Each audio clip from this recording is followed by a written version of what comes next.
Well, I wish we had the rights to, I don't know, any song. Eminem, Guess Who's Back. I would have played that if we had the rights to it, but we haven't done this podcast in so long. At least I haven't done this podcast in so long that it's not making any money, and I can't afford to buy music rights even for 10 seconds without getting sued. Eminem is a rock and roll, so he's got all the money to put me out of business. I'm sure he cares. I'm Justin Lada, host of Guardians of the Future. Sorry, we've been on hiatus a little bit. I went and did something stupid and got married, and not really stupid, but decided to go and get married and do other things. And life's been kind of busy. And the guy on the other side of the mic here, if you're not watching on YouTube, has been a little bit busy too, but makes this triumphant return to the Guardians of the Future podcast today. It's Willie Hood. Please hold your applause. Well, I changed my name just for this episode to Hilly Woods. So. Maybe they wouldn't remember who you were. It's your evil twin brother, right? That's right. We coaxed Willie out of retirement for, I don't know, what do we agree to? A 2 podcast deal in exchange. It was a 3 podcast deal. Yeah, I get a case of flavored water and I think a sausage egg McMuffin from McDonald's. Sausage egg McMuffin. That's a hard bargain, but it is a classic. So I guess you. It better have cheese on it, cheese egg on it. Okay, we didn't agree on cheese. That's asking for an awful lot there, man. Now I've got to rework our contract. That's I don't have the lawyers to keep up with that, so I guess I'll just go ahead and give it to you since you're already here. You kind of twisted my arm. All right, well, Willie agreed to come back to talk about the draft, but I convinced him to talk about minor league baseball too, since I haven't had the chance to have Willie on and talk about minor league baseball this season outside of our DMs that nobody can read because they're super top secret and filled with all kinds of crazy information that we can't share because it's so good and juicy. No, because we're so interested in know. Yes, we have all these wonderful thoughts and ideas that clearly are going to make the Guardians better and how to fix what's been going on with them this year. But well, there is somebody with the initials CA that asks my opinion on stuff all the time. I don't know if it's just a burner account or what it is. Oh. Man, you should verify that one. You should hire a private detector to see if who's behind that. There's not a lot of security at Twitter these days. That shouldn't be hard to figure out, right? I don't think Elon really cares. You could probably dig into that. Get the guy's credentials or do some. You have all this time away from the podcast. You can't go out there and get like a cybersecurity degree and learn to hack into people's accounts. We can get some information here. I've been sleeping. Sleeping.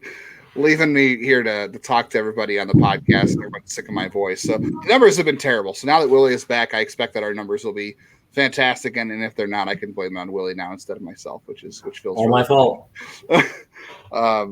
For as frustrating as it works any other time, so gotta be Jared's fault. True. That's true. Jared, it is your fault. Even though it was your birthday on Sunday, Jared, it's your fault for not being here to talk about the draft and going on vacation every time anything draft related comes up. I'm surprised he wasn't like on vacation for the NBA draft already happened. I'm surprised he wasn't on vacation for that. And he hears the word draft, and he is just in the woods somewhere with his family. I don't know what it is. I think he's on the beach feeling awful warm or something. I can relate. That's pretty good. That's a pretty good feeling. I can relate. I was doing that 2 weeks ago, and I definitely was not in a podcasting mood, so I can relate. Oh, all right. Are you ready to talk some baseball now? Sure, let's do it.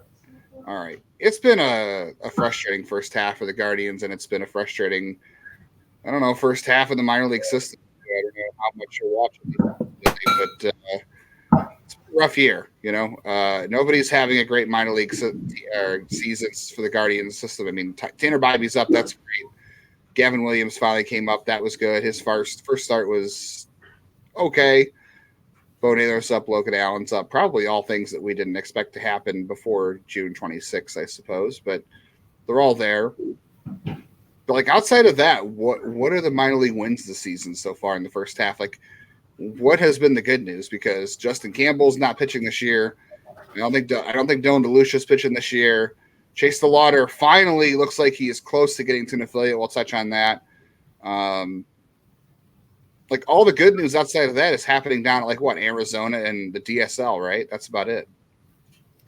Yeah, I think that's where the excitement is at. I mean, as you said, several of the guys are up. That's exciting. Getting Bo up, getting Gavin, Tanner, Logan all up. Of course, there's Tyler rotting on the bench, like a corpse.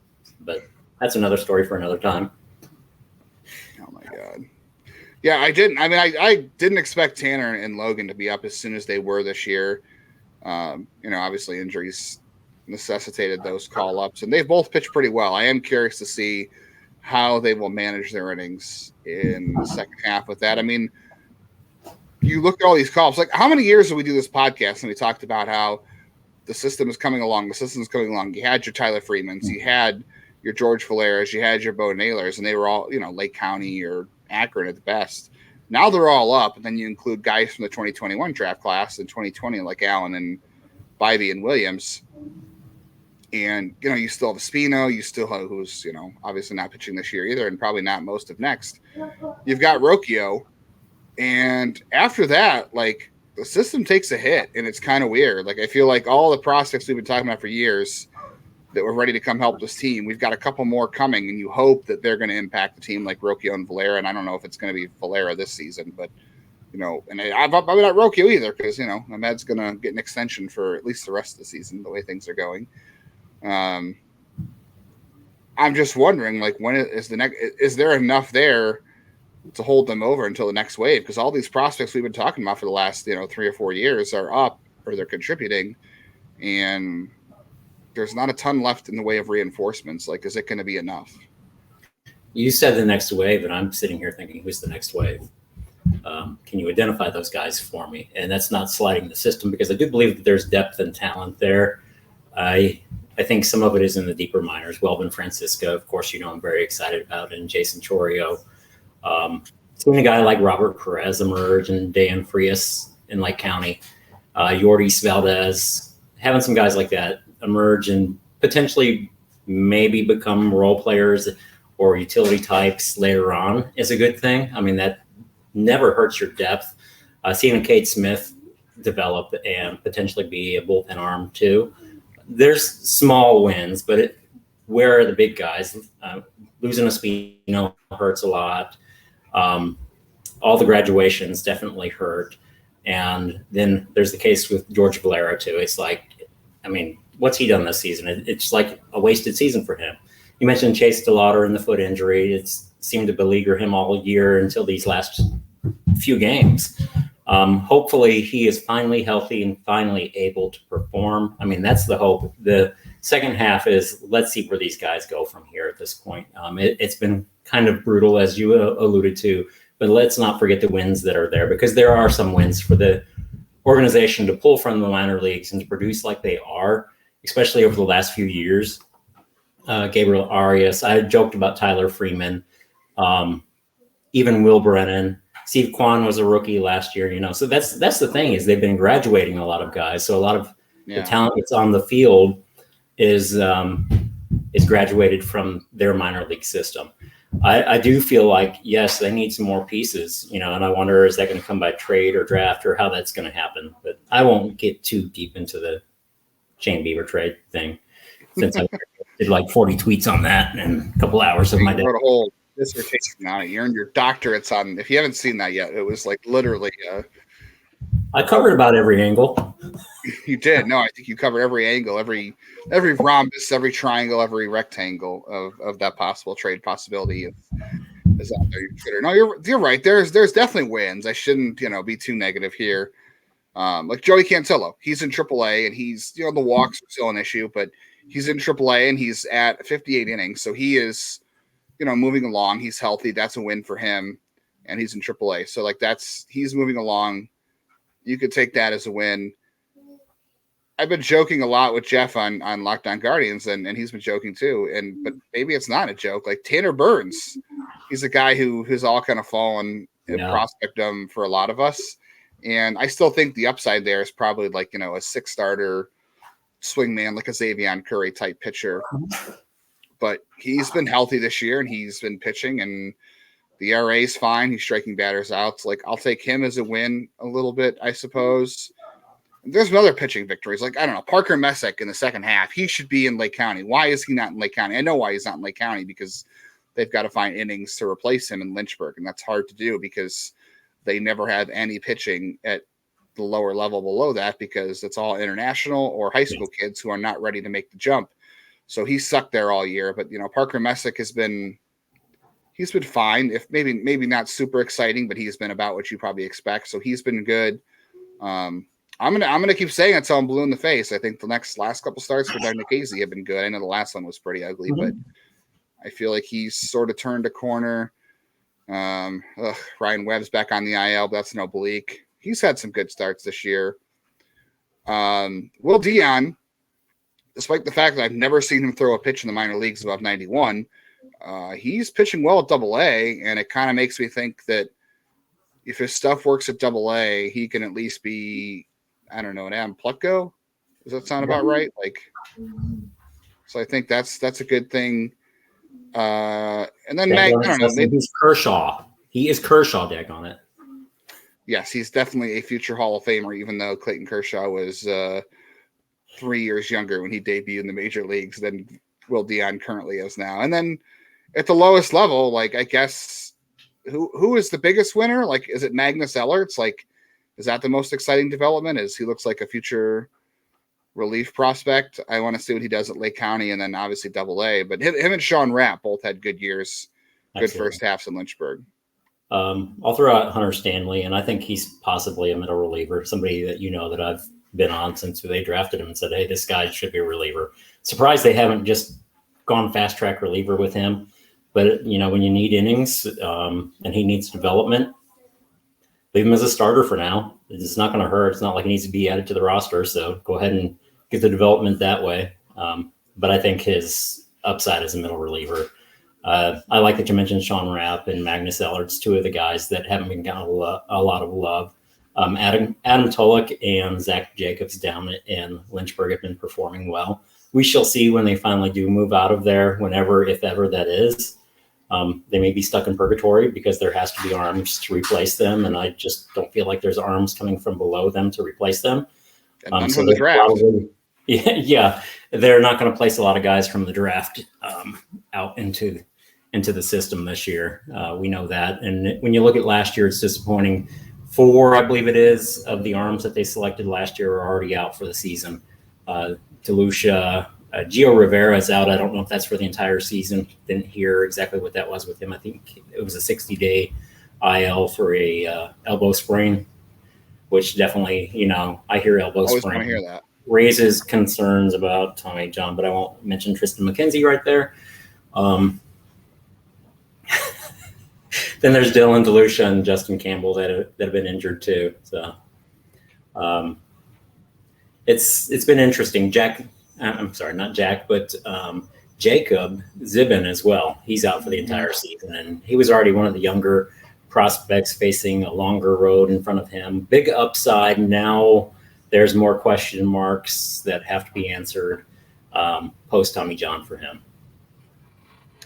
Yeah, unfortunately, a lot of these pitchers they took have already been hurt, and that's the problem. I mean, Jackson Humphreys is in Arizona pitching. That's a good thing. He's one of the high school arms from our buddy's area, so I'm glad to see him healthy. I'm sure we'll see a good influx of pitching in the draft this year, but like you said, none of them will pitch in 2023.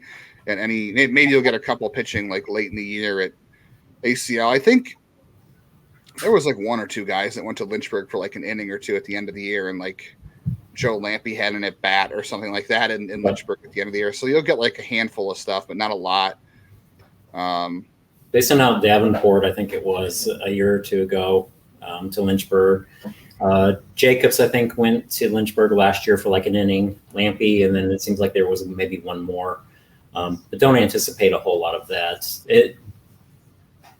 It frustrates me. I don't understand that process, because I think you're losing development time, but I guess that they're making corrections, and that seems to be the case, is they're making a few tweaks with guys' deliveries, working on different pitches, things like that. So while we don't see and hear that from the organization, there is still development going on behind the scenes. It was exciting to get Ethan Hankins back when he was back, and now he's disappeared, and I don't know what the story is there. So It sounds like he is just kind of working through things on the side right now. I don't believe there's an injury there. It just kind of sounds like things had kind of tumbled on him. He started out good when he came back for the first time, and then things kind of spiraled for him. So I think there's a lot going on the side there. I don't think he's hurt. So knock on wood, that should be good news. The other thing too, I'm noticing this year, I think we've talked about this in the past too. Anything that happens at low A, like even we're talking about Parker Messick and Sean Rapp and Magnus Ellerts, like I can't really take anything at that level seriously. I just can't, because the stats are so goofy. They don't translate. Like Nate Furman was the best hitter in the minor league baseball, the guy who was getting on base the most, and Guy Lipscomb has 38 steals down there. And unfortunately, Nate, who was on this podcast before the season started, has had a rough patch in Lake County since he's gotten there, and he'll figure it out. I think he's a good enough player, and he has the skill set. But it's like everything happening below high A or even double A for that matter, I think has to be taken with just a big grain of salt, because it's so hard to.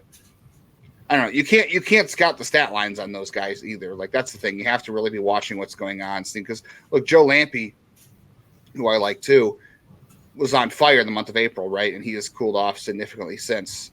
And there were a lot of people who wanted to jump to him being like the next Will Brennan. And even Will Brennan's had his struggles at the major league level this year. And I hope he figures it out too. But it's like, it's been a half, and some of these guys are like the guys who are at low A, like Mike Collado, I know people have been excited about, but it's like, he's a 5'9" first baseman at low A who's 20. Like we have to really cool the jets on some of these guys. And I don't want to sit here and say people shouldn't be excited, because, we want to be excited about stuff. Like we want to be excited about Jason Churio, right? And Welvin Francisca, and the stats look fun down there, but there's a lot more to it than that. But I mean, those are the guys you're looking for in the second half. Like, I think we're going to see Chase DeLauder sometime soon at Lake County after the break, because they come back Wednesday. I don't know that he'll be there Wednesday with them, but I feel like it could be soon after that. And then you've got guys like Welvin Francisco, who, he's in the DSL, and, hopefully we'll get Jason Churio out at Lynchburg at some point late in the year. It seems like that could happen. But yeah, like you're talking about, all the excitement kind of feels like at the lower levels. Like you're looking forward to Chase DeLauder finally getting out of Arizona. Yep. I've enjoyed scouring the box score for Rafael Ramirez, but it's like, that's outside of that, like your MVP, I think, in the minor league system so far in the first half has to be Juan Brito, who somehow got better at double A, and he's better because everyone, of course, is mad about Nolan Jones right now. But at least Juan Brito looks like that's I don't know. Can you call it a win? Because the Guardians sure could use Nolan Jones right now. But Juan Brito, for his own sake, is having a fantastic year, and he looks like a future starter. I don't think it's a shortstop, but he looks like a future starter. Well, you bring up Brito. Where do you play him at in the future? Because he's not a shortstop. And, I joked the other day about the organization having to go outside of the organization for a shortstop of the future, because apparently we don't have any shortstops in the organization. So Brito isn't a shortstop, though. And Angel Martinez is backed up this year in double A, and it's hard for a 21-year-old to do what he's doing. And how old is Brito in double A, by the way? Isn't he only like 22? I think he just turned 21 this year. Okay. So he might have one. He'll be 22 by the time the season's over. Okay. I thought he was 22 already, but you have one on one end of the spectrum who's been struggling or scuffling a little bit, and who looks like he could potentially be a future shortstop, though I question that with Martinez. As much as I like him, I think he can play there, but not necessarily a shortstop. Then you have Juan Brito, who definitely looks like he can hit, and I think is going to be a player for the future, but where is that at? I think he's too short for first base, and I don't think he's a shortstop. Is he going to be second baseman? And then what do you do with Andreas Jimenez? Because apparently he can't play shortstop because we have a better shortstop on the roster right now. So, I just have a headache, Willie. I have a headache now. Thank you. You just keep wanting to frustrate me. I don't want to do this podcast anymore. I'm taking another break. Sarcasm. Now you're going into retirement. I absolutely love it when there are 3 shortstops on the field and the best one's not playing shortstop. That's always fun. Yeah. No, I don't think Brito is a shortstop, and who knows what they'll do next year, because I think Brocchio next year you might have everybody playing shortstop, because at some point this whole thing is going to end, and you're going to have Jimenez, who's here long term, and you'll have Brocchio if they don't trade him. You'll have Arias if they don't figure that out, whatever's going on there. And at some point you'll have, I don't know, I guess not Jose Tena because things have gone in the wrong direction. A lot of these middle infielders, man, between Martinez, I'll give Martinez a mulligan because he's, like you said, he's young and he had a great second half in Akron last year when he got there. Although I think Brito has surpassed him at this point as a prospect. Yeah. Mostly because of the hit tool, not because of the defense. That's the thing with Brito too, is everything with Brito is all predicated on the bat. Like there's no real speed to talk about. There's no real defensive value to talk about. It is all, you know what he is? He is what Aaron Bracho is supposed to be, right? The guy who is like, yeah, his bat's not, or his speed and his defense won't matter. The bat will carry him. And Aaron Bracho has fallen into the oblivion. Juan Brito has become what Aaron Bracho was supposed to become when the Guardians signed him. So I guess at least they figured that out. I don't know where he's going to play, but at some point next year, if Jimenez and maybe Rocchio, maybe Freeman, maybe Arias, who knows? Jose Tena, I don't think he'll be in the mix. So who knows what happens to him? They'll figure that out at some point next year. They got to figure out. I mean, in the crunch, down to one more option year after this year, and not having a great year this year. And now, only Keith Law worked for a big league club, and they'd come right after him because Keith Law really loved him. Well, even he wrote a week or two ago that the swing has backed up on him. So if he has lost Keith Law as a believer, then I don't know who's going to be left for him. Unfortunately, so that's not a good sign either. I haven't seen a whole lot of Jose Tena, and I'm going to get back to more video in the coming weeks here. But like, can't count John Kenzie Noel in AAA. Like he's in the same situation as Tena, except for Tena's locked at AA. But like Noel's not going anywhere. That's a problem, and the organization doesn't really have like Chase DeLauder is your power hitting prospect, right? There is nobody else, unless you want to talk about John Rodriguez, who I don't really know how to feel about. How do we quantify Oscar Gonzalez? He's not really a power hitter. I mean, theoretically, he has power. He hasn't showed it at the major league level. Not like he could. It's perplexing. I'll just say that. And definitely seeing some guys. That's not powerful. Yeah, that sounded pretty powerful. Yeah, cite whoever that was. That was my 5-year-old playing upstairs. Well, there you go. Apparently, she's having a lot of fun. Sounds like some power in that one there. I'll sign that one. Yeah, Gonzalez has power, but the approach isn't there. And I think Jonathan Rodriguez is kind of like a similar Oscar Gonzalez too, where the approach isn't there and the swing can be exploited, but there is power and and he also has a good arm. Like either of those guys are great defenders, but they both have great arms. I don't know that either of those are guys that you can sit there and say are future cornerstones. Like going into 2024, you at least have identified Bo Naylor. We know Jose Ramirez is going to be here. Stephen Kwan, I guess, remains in left field, although he's kind of backed up this year. Josh Naylor has taken a step forward. Your rotation is set, even if you move on from Bieber, although if McKenzie misses all of next year because of Tommy John, your ace is what? Tanner Bybee next season? That happened a lot faster than I guess I would have thought, but there you go. Then you're hoping on, Bo Naylor being an everyday guy next year, and you're hoping on one of these infielders, whether it's Arias or Freeman or Rocchio, to take a step forward. And like you said before, Valera, this has been a lost year for him between 2 injuries, and you need that. Speaking of power, there's a guy you need to find a way to stay on the field. That would be a big win in the second half. If George Valera can just play the entire second half without an injury, I think that would go a long way towards making people feel good, right? And Chase DeLauder, your two future right fielders. If they can just stay on the field from the month of July on, I think everybody would feel better. Boy, I'm just sitting here thinking, if I had to do rankings right now, it would be a jumbled up mess, compared to some other people's. I don't know how you quantify these guys who have missed extended periods of time, and my personal ranking is that it automatically drops them about 5 to 10 slots, depending on the seriousness of the injury. And I hate to go down the rankings trail on you, but it's just like, man, the system is really in flux right now, which I think really brings us to the draft conversation that we're going to have here in a few minutes. But, there's a lot of questions, and it feels like few answers for the club. I mean, even on the big league level, look at Tristan McKenzie. You're depending on the development of the pitching staff, Tanner Bybee, Logan Allen, Gavin Williams. I almost called him Garrett Williams. I have no idea why. Is that a guy who could be drafted this year? Is that somebody? No, that's a left-handed pitcher that was, I think, drafted by the Giants a few years ago. You're still reliving that draft. Okay. Yeah, I liked him. So, I'm grieving. I need some grief while I'm on here, Justin.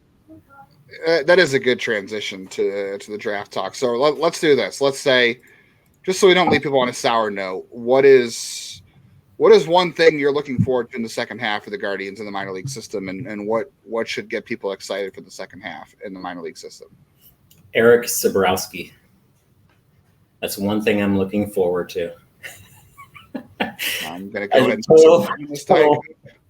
Total and complete random thing there for Justin. That was a good one. So Sabrowski is an interesting left-handed pitcher in Akron that Cleveland grabbed in the minor league portion of the Rule 5 a couple of years ago. Had Tommy John, his second one at that. I just wanted to throw that name out there just because I can.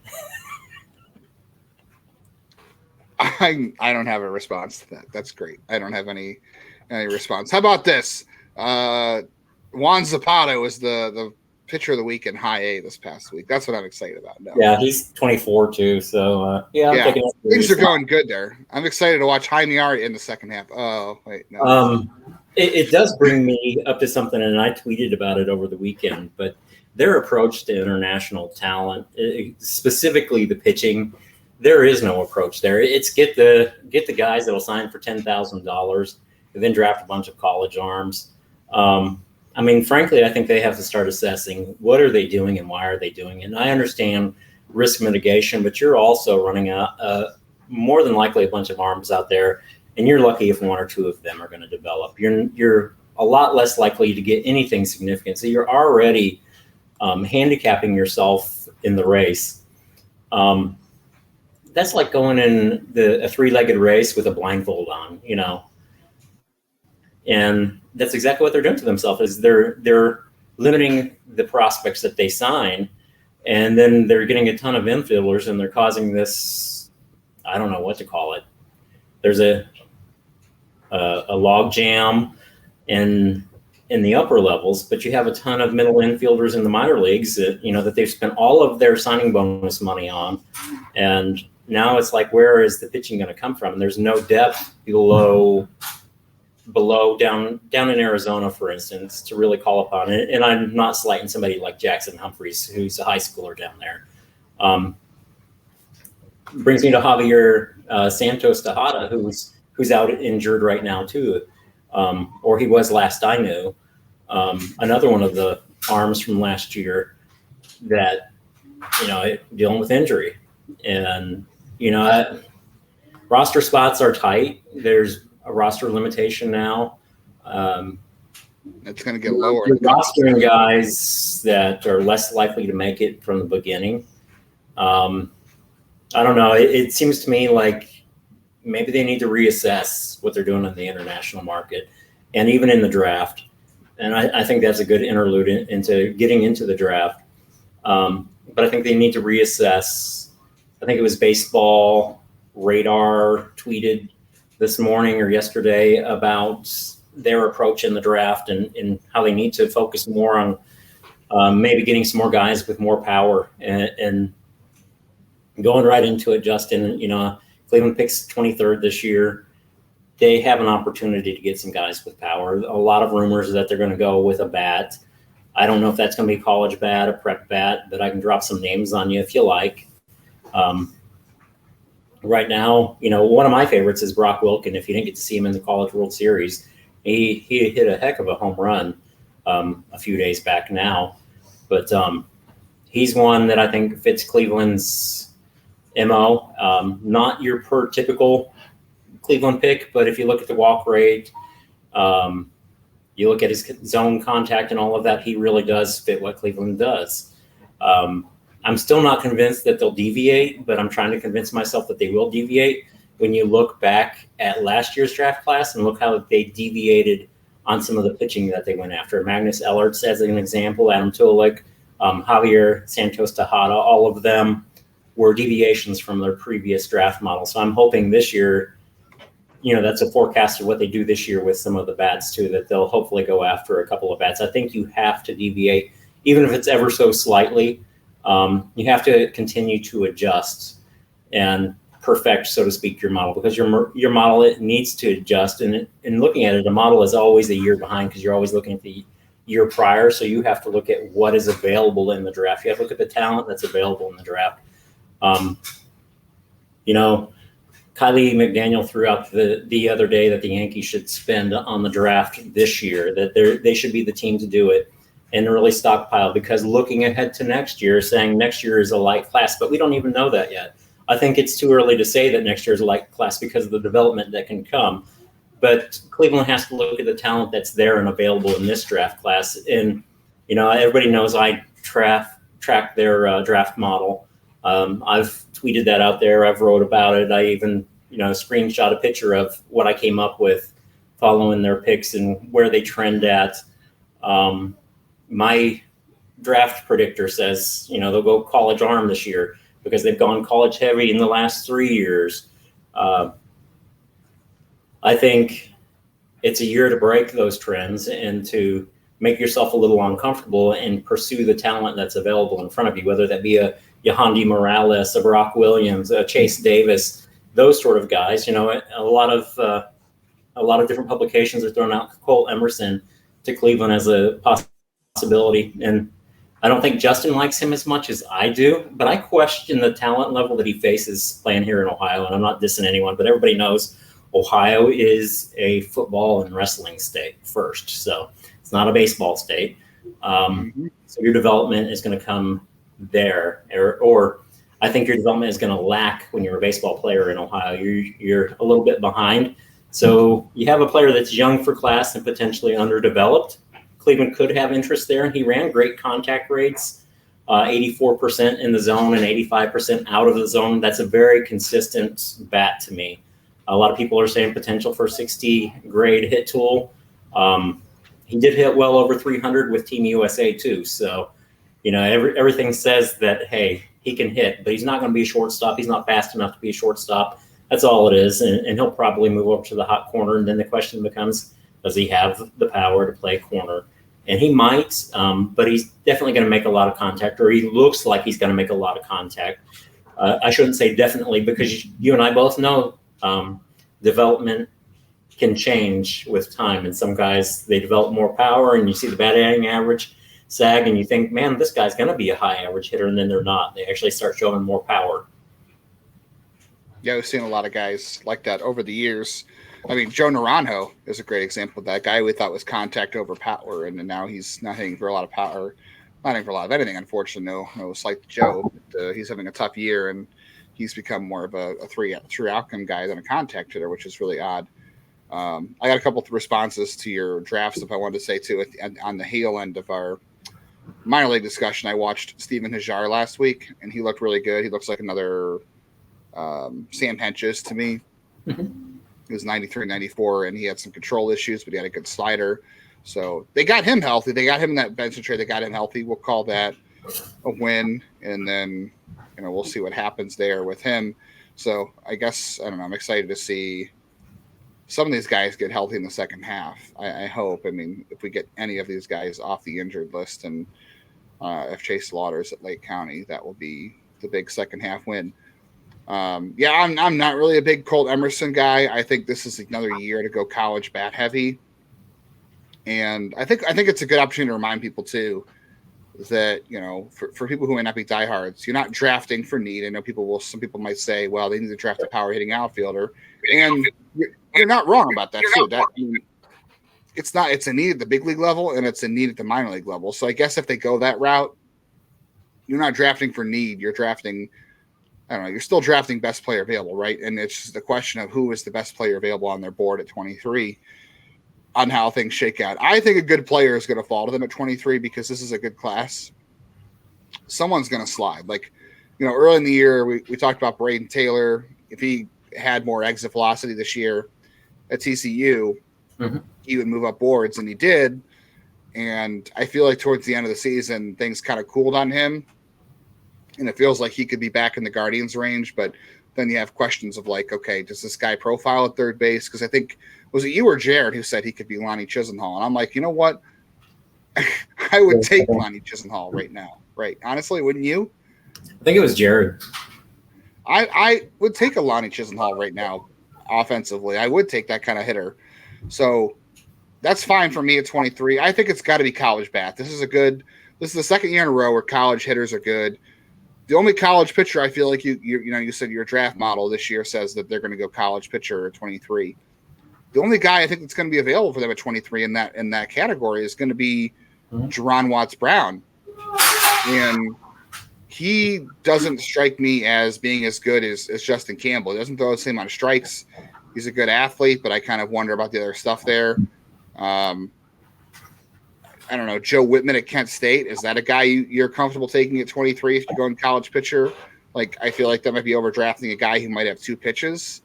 And they I think that's a good question. And we've seen Whitman associated with them in mocks and stuff like that. I don't buy it in that going on a first round arm. I want somebody who has a longer track record than he does. He's got 1 year of performance, and yes, he's performing on the Cape, but I think Cleveland looks at that. Of course, they do they look heavily at the year-over-year improvement. Whitman's shown that, but he's not really shown the level of pitching that he's shown this year for 3 consistent years.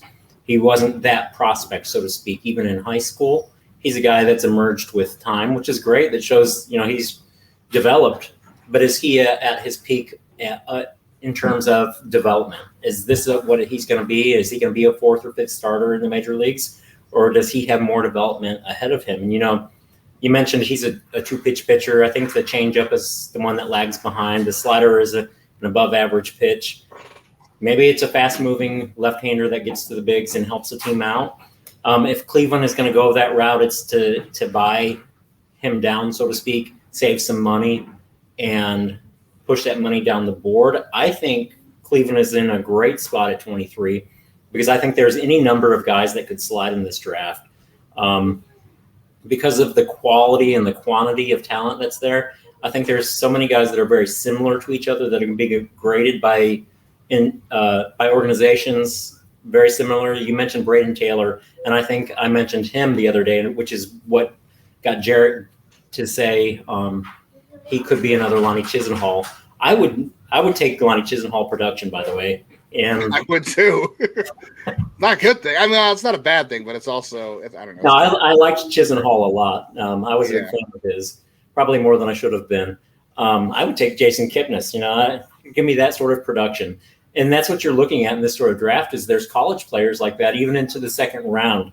So if Cleveland was to veer away from that, I think you can still get quality bats in the second round of this draft that aren't too far off of what's in the first round.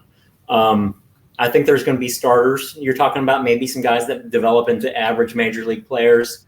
I think there's some potential all-stars available in the first round at 23, though.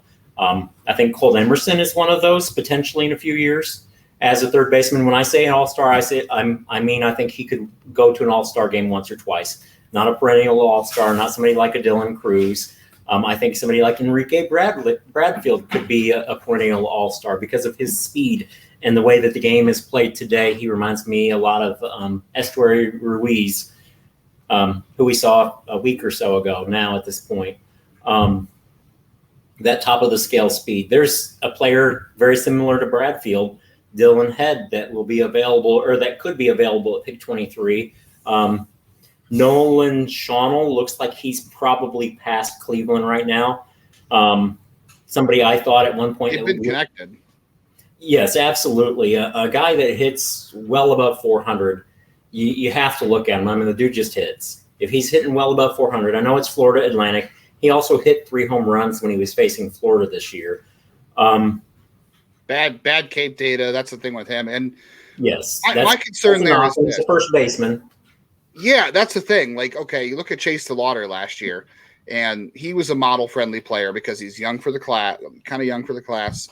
crushing on the Cape, even though he had a bad weekend series against Florida State and Parker Messick, ironically enough.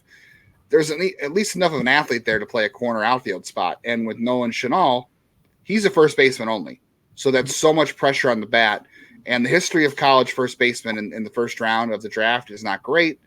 The competition's not good. The Cape data is not good. It's such a huge risk. I would be, I hate to say you pass on someone like that and he goes to Tampa Bay and he winds up being an all-star. I know that's going to be, everyone says will happen because Tampa Bay isn't on him as they were Xavier Isaac a year ago, and nobody knew who that was, but now it looks like a great pick. I don't know. There's a lot of risk there. And this is a team that's been risk averse, right? A lot of their picks. Well, I shouldn't say that because you know what? How many guys have they taken that have been injury risks that are hurt right now? We're talking about the pitchers just overall. They are not risk averse in the first round. I mean, they've drafted in recent years. I think the last 5 years they've drafted 9 injured pitchers. And a few position players, I think, that were dealing with minor injuries. Even Gavin Williams had injury issues. Justin Lada last year had an injury. Yeah. So if there is somebody that they feel like they can rehab and bring back, that's one of their things is they feel like they can rehab these guys and get them back to where they were beforehand. They haven't, and I know that's the value. That's the value pick, right? It's you get better value because the player who you think is a higher talent than 23, you're getting them, and you're getting a better value because a Daniel Espino, a Chase DeLauder, a Gavin Williams, and Ethan Hankins, a Brady Aiken, they've done all that, and it just hasn't worked out for them. I mean, I guess Williams is up, McKenzie worked out, even though that was a different scenario, but the rest of those guys haven't worked. I don't know. They are not. I was going to say they're usually risk averse, but I guess they're really not. They're opportunistic in the first round, and the opportunities, have really bitten them. And I think as long as Chase Lauder his foot doesn't fall off, I still feel pretty good about that pick. I just think I still feel like college bat's the way to go in this draft. The way that's the strength of the draft. They have guys that fit their prototype. Like you said, Brock Wilken, if he's there. And personally, for me, this is just me. The show me shortstop I'm really interested in at 23, if it's a high school shortstop, and he's not going to get there, is Arun Namala. There's nobody else there I'm really interested in. I'm not interested in, who's the other kid that Stafura? I guess I kind of like Stafura. He's okay. Chase Davis. He's got a lot of helium behind him right now. Apparently, he had some great interviews. And he was a New York player, so he was a later developer or one that showed his talents a little bit later into the spring because he's playing in New York. So, you have to consider that. We're already looking at the College World Series and stuff, and I think he just finished his baseball season in New York. Right. I think you kind of have to take that into account too. So I think Stafura is probably in that back of the first round range. Adrian Santana, I like a lot. I've said he reminds me a lot of Himmy. I think he has a chance of being that sort of player at the major league level eventually. I think you're on it, though, is you can't stretch your model to make things happen, so to speak. What I mean when I say that is you don't have to reach down board to get a pitcher because it looks like they would go with a pitcher in the model. You can kick those trends just like they did with control pitchers last year. Maybe they will go with some bats that have some power potential and maybe take on some risk with some guys that actually strike out a little bit more and hope that they can teach them a little bit of plate discipline. If you go after Wilken, you have to accept that he's going to strike out a lot. And this was his one big year of performing.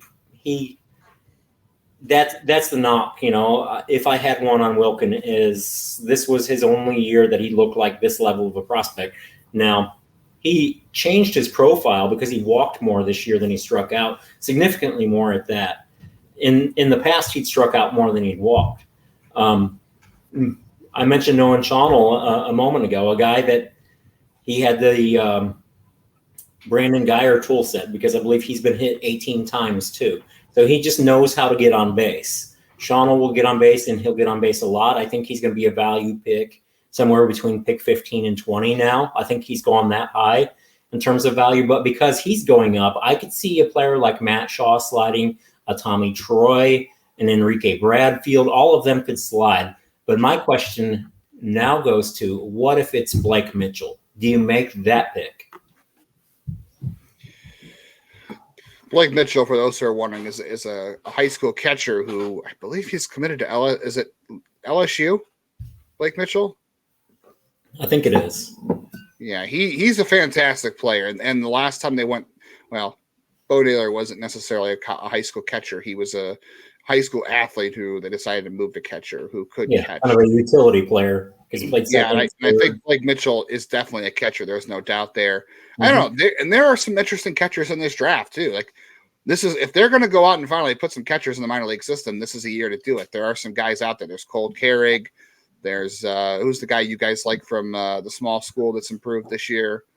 That could be anybody. Well, there was a kid you and Jared have been talking about for a while now. That's not Cooper Engel, Luke Schigler.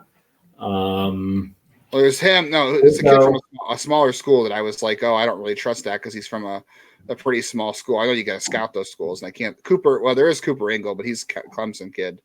Yeah. There was somebody else you guys talked about. I'm sure it'll come to us. Michael Carrico is one that we were talking about. That's David. Yeah, Davidson. Michael Carrico. That's a smaller school. He's improved this year. You know, I like Jack Payton a lot. I don't think Zion Rose is in the cards for anybody. I think he's going to wind up at school, but this is the year to go get a catcher, not in the first round, because as much as we talk about guys who are going to fall to them or guys who could fall to 23, let's be honest, Kyle Teal's not going to be one of those guys. So yes, Connor Burns, I think, is one of the other ones that Jared and I really honed in on. We've said he's Austin Hedges all over again. He's a guy that's going to hit sub 200 probably, but Gold Glove style defense. And I don't know if he won the award, but I know he was up for the Gold Glove in college. High caliber defender. That's the type of guy I could see Cleveland drafting, or perhaps even overdrafting, just because of the value with catchers. And that's why I asked, what about Blake Mitchell? Because he's a prep catcher. Do you take the risk on him, knowing what the potential upside is? Because to me, if he is what I think he is, he's a top 10 pick in a few years. So is Zion Rose, who you mentioned. I think he's a top 15 pick in a few years, but I think the chances of really signing him, unless you're going to pay him probably $3 million, you're not likely to get him. And I don't see anybody doing that. No, I mean, the Guardians' overall draft pool is 8.73, 700. So a little under $9 million this year for the draft. And they'll spend, probably almost all of it, if not actually.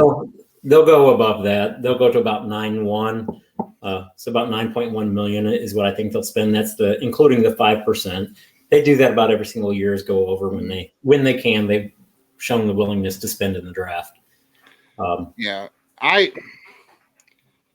don't know. I guess I'm probably too focused, and then I'm locked in. I mean, there are good college arms. A lot of college arms have been hurt. There are some good ones you can get later in the draft. I would stay focused on a high school or a college hitter. I think there's just a lot of good ones in this draft. It makes sense to just grab one at 23. There should be someone there that fits what they do. I mean, it's more risky. There's the Chase Davises and the Colton Ledbetters who have had a lot of steam too. And those guys are, I don't know, on the fringes of their model. Like we talked about today on Twitter, I think Chase Davis doesn't have the track record, but he has the area of improvement.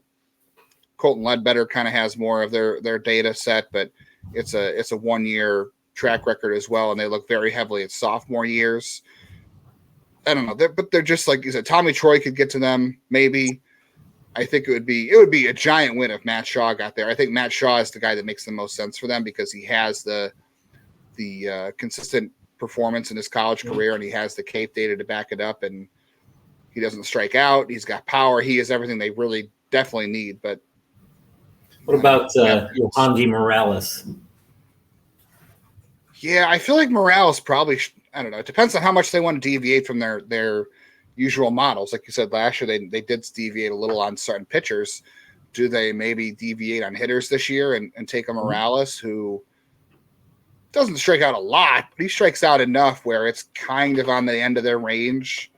Yeah, he's 19% on the strikeout rate, but walks close to 12%. Not enough to call it a wash. That's quite a bit, but he also hit 400 this year. A guy that's showing that kind of contact skill Even though he's striking out, he's also showing the ability to. Is he striking out? And I haven't watched him enough to know. Is he striking out because he's working counts deep? Is he passive at the plate, or is he? What is it? Why is he hitting so well but also striking out so much? And then you could come into the. Are we running into another Nolan Jones? I just said that. Mm-hmm. Well, I mean, and Nolan Jones could still work out. Like, it's Colorado, so it's hard to say what's going to really happen there. But he still looks like a player who's going to be a good major league outfielder who can hit for power. So that's not a bad thing to have. They just decided to go with, Will Brennan. But he was passive at the plate when he was with Cleveland. That's a good point. Yeah, you have to. And that's the thing I worry about. Like, we're going back to our conversation with the minor leagues is. You can't have, because I think even Bo Naylor is passive sometimes. You have a lot of guys who are looking to walk. Like, and that's the thing. We should probably talk about this too, because I know people are going to ask. So, Bo Naylor looks like he's passive to plate to me, and Josh Naylor looks like he wants to hit everything in sight. And it's working out for Josh Naylor right now, which is great to see.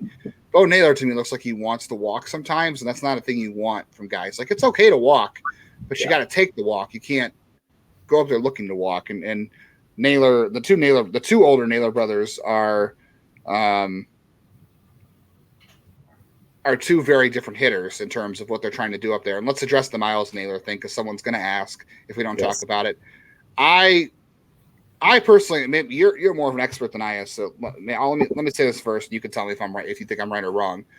I don't think Miles Naylor is quite a fit for this team. I know they like Josh and Bo, and they like Miles as a player or a guy, but he's a weird mix of those two kids. Like, I don't think he has Bo's athleticism, but I don't think he has Josh Naylor's hit tool, and I don't think he has Bo's power. So, like, he is a tweener. He might be a good player, but he just is so in between those two. Instead of being everyone kept saying, "Oh, he's going to be the best of the three." I feel like he's just kind of a tweener between the two of them. I agree. Right now, it's hard to say. Does Bo look like he could be better than Josh with what Josh is showing Josh can do now? I mean, good question. It looks like older brother may be the best of the three. We don't know. That's really asking a lot right there. As far as Miles Naylor, I completely agree with what you're saying on him. I think he's potentially available at 58, 62, maybe 93. I don't know if he gets to 93 or not. I don't see, and I've seen some people say Cleveland should go over slot and get Miles Naylor in the first round, which I just think is absolutely crazy. That's what I would call overkill, and that's going to cost somebody their job if they did that. I understand liking a kid and why that you would potentially like him. I think that there would be teams that do like Miles Naylor. I think he's one of those guys that's going to have maybe 50 hit tool, maybe 50 power, and be a decent third baseman in the majors if he gets to the majors. But I think that's the type of ceiling that you're looking at, is maybe just an average player at third base. And he's really impressed this spring and put himself onto the map, because in a lot of places he wasn't even in the top 300 early on. He wasn't at BA. He wasn't on MLB.com. I don't think Prospects Live had him in their top, 200 or whatever that they released initially as well. So he kind of hit his way onto the map, and I think the bloodlines helped him. So somebody could fall in love with him and snatch him in the second round, maybe early third. I think it's a possibility. Cleveland looks at him because of the bloodlines and all, but I don't think that's going to get him picked there. I think they're going to be looking if Cleveland doesn't get a bat in the first round, I think Cleveland will get a bat potentially at those next two picks at 58 and 62, because there's a lot of talented bats that could still be in that area. Guys like Max Anderson could be there at either of those. Mitch Jebb. You could see even like a guy like Travis Honeyman fall from Boston College. He was being talked about in the first round. I believe he had a shoulder injury, and he has yet to finish a season healthy or play an entire full season.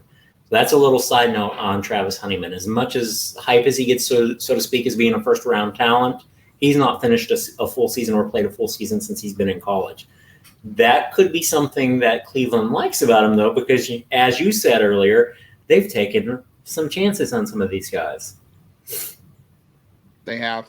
Real quickly, too, I was just tweeting this as if you're watching on YouTube, I disappeared for a second. Joey Cantillo was named the Guardians representative for the Futures game, and not every team, this is not like the All-Star game where every team has to be represented, so the Guardians do at least have one Futures game representative. I think Bybee or Williams would have been there if they weren't at the Major League level, so there's that, but or if you want to get really mad, Junior Caminero made the Futures game. Don't throw anything at me. Don't throw anything at me. I'm glad I'd already swallowed my coffee, Justin. Thanks. Yeah. Junior Caminero was a Futures game participant, but so is Joey Cantillo. We talked about Joey Cantillo being a win this year. I'll save you there, Justin. Mike Bove is the name that I like in the second round. He can hit. He's from Nebraska, Omaha, and then Antonio Anderson, shortstop from the Atlanta metro area. I think, man, you might have to buy him out of that Georgia Tech. I like him. So it may cost a little bit of money to get him out of that, but I think he's going to be a guy with an above-average hit tool with potential for above-average power too, and a third baseman at that. He's somebody I would definitely have some interest in if I were Cleveland. There's a lot of outfielders in this draft class too. A guy like Jack Hurley that we were talking about earlier.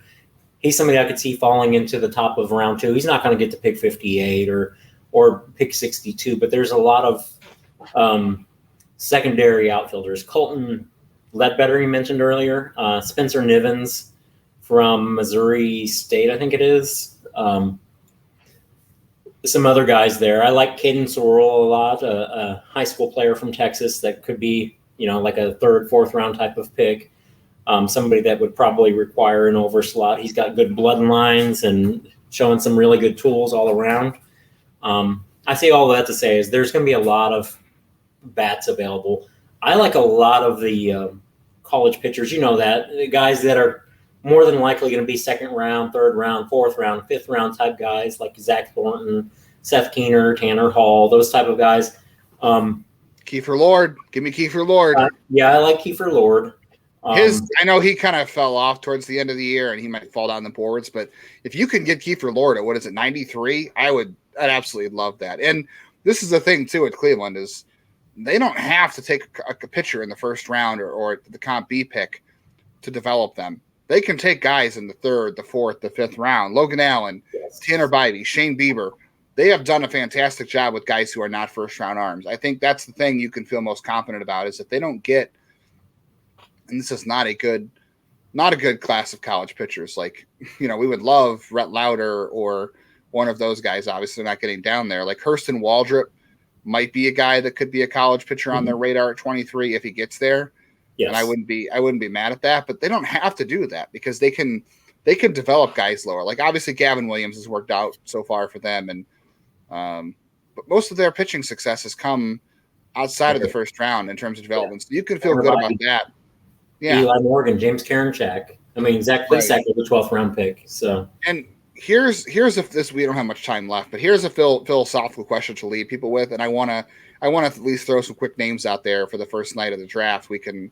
High school pitchers, high school, whatever, whoever they decide to go with, we can talk about really quickly as we get out of here. But a philosophical question I want to leave people with is the Guardians' reliance on the potential for a hit tool and to add power. If you are drafting, and hit tool is obviously the hardest tool to grade, right? It's the hardest tool to predict if it's going to translate to the big league level. If you are wrong about that, or if you don't know how well it's going to translate, what tool do you fall back on? Because that, like, if you're a guy like speed, you can't just draft a guy on speed alone. Obviously, you talk about Enrique Bradfield; he's a good player. I think he's better than just a good runner. Holmes, as an example. Yeah, like so. If you are wrong about the hit tool, you don't have a whole lot to fall back on because if that guy doesn't have an above-average hit tool, he's not going to get to his power. You're not going to be able to teach him power, and the glove might be great and all, but what are you falling back on? So if you are banking everything on a high school like a Cole Emerson, if you are banking everything, this guy is going to have a 60 hit tool, and it doesn't pan out. What's your fallback? You know what I mean? Like that's the thing you have to start thinking about is if that's the way you're really putting all your eggs in that basket, that is the hardest thing to predict. So that's my biggest question for them is are they going to keep banking on they know this guy is going to hit the big league level, because they haven't had a lot of that so far. But how is the kid that got picked by the Nationals doing? James Wood? No, Green. Yeah, Elijah Green. Great. It's not great. It's not great. And that was the knock on him. Super athlete, but hit tool questions. But top of the scale, almost power. A guy that was given 70 grade power by some people. But what does it matter if he can't ever use it or get to it? That's your point. I'm pulling a player that's maybe an extreme, and maybe he's Will Benson though, where it takes him a couple of years, year to year, to progress. So if you're going power hitters always take the longest. Yeah. I think there are some hitters in this class that are going to hit and perform at a high level. I think Nolan Schonel is one of them. I think he'll hit. I think Matt Shaw will. I think Tommy Troy will. Braden Taylor, I think he's going to hit major league average, but I think he's going to be one of these guys that hits 250, 260, 20 home runs. And you know what? That's an improvement over what Cleveland has right now. Do you take a risk on a guy like that? You call that a risk, if you will. Yohandy Morales, who might strike out a lot, but who's also hitting at a high level. As I said, I haven't watched enough to know, is he passive at the plate or what is it? If I had to put money on Cleveland selecting a guy right now, man, today I would tell you Colton Emerson. Tomorrow I'll tell you Brock Wilken. That's kind of where I am. I'm flip-flopping. I don't have any one guy nailed down that I think that they're going to take, because I feel like there's so much flexibility above them. As you alluded to, Hurston Waldrop may be the guy. We're sitting here looking at all of these hitters, and then Hurston Waldrop falls into their lap. And I think they would go that route, even though his numbers don't look that great. But I think his teammate, Brandon Sproat, isn't too far off of what he offers. And hopefully, that's my problem. Maybe Sproat could become a rotation piece in the second round for Cleveland. I don't know. There is some command concerns there, but the stuff is definitely there as well. But Cleveland showed a little bit more willingness to take risk on with pitchers last year, even with Steve Hajar in the trade. Looked good the other day, didn't give up any hits, but he sure walked 4 guys too, though. So yeah. This other guy I couldn't think of earlier was Kevin McGonigal. I'm also not interested in Kevin McGonigal. The cold weather bat thing is too much for me. I'm not buying Kevin McGonigal because he's not a shortstop. He's not going to play shortstop. He's going to be a second baseman. Does that provide enough value for you in the first round from him? Not for me, because I don't think he has the power, whereas Matt Shaw has power and speed in his game. I think that's the difference, and that's why Matt Shaw is a potential top 15 pick, and McGonigal goes somewhere between 25 and 50 to me. Right. And I think McGonigal's probably like a comp A second-round pick. We got some questions here, so let's end on some questions. We can make these rapid fire. So if my Twitter would load, that's fantastic timing for Twitter. Not to load. Thank you, Rocket Man. I know we had a question about Petey Halpin. Of course, we always have a question about Petey Halpin. Somebody wanted to know, it is John Turner, thoughts on Bryce Eldridge at 23. I'm thinking Bryce Eldridge is not a Guardians guy.